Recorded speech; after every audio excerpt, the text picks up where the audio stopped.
কি এখানে ইসলাম প্রচার করার জন্য তার শহর আসছিলেন তখন নবীজিকে নবী হিসেবে মানছিলেন না, তখন ছোট ছোট থেকে বলে দিয়েছিল যখন উনি পাগল এরকম বলছিল, তখন ফুলাবনে পাথর মারতে মারতে নবীজিকে অনেক দূরে এক জায়গার মধ্যে নিয়ে গেছিল। এমন ভাবে নবীজির শরীর থেকে রক্ত মোবারক পড়তেছিল, তখন নবীজির জুতা মোবারক দিয়েছিল, রক্ত পড়তে পড়তে একদম নিচে চলে গেছিল।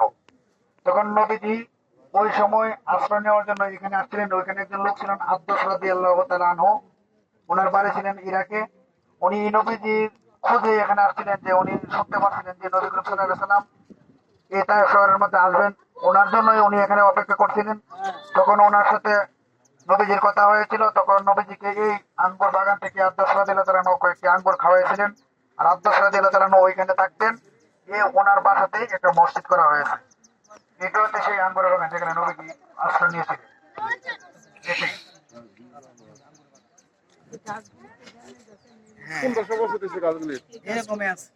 এটাই মসজিদ আছে, আব্বাস রাদিয়াল্লাহু তাআলা আনহু নামে একটা মসজিদ আছে, এটা দেখে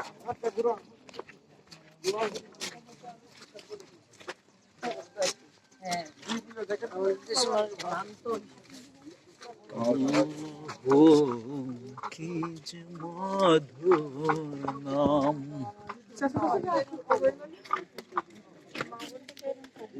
सबसे आला हुआ मारा नबी सबसे बाला हुआ हमारा नबी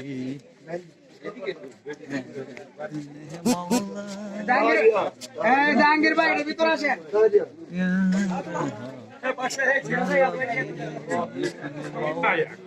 लका प्यारा राना তো ধোয়াতে নিয়ে মাইজে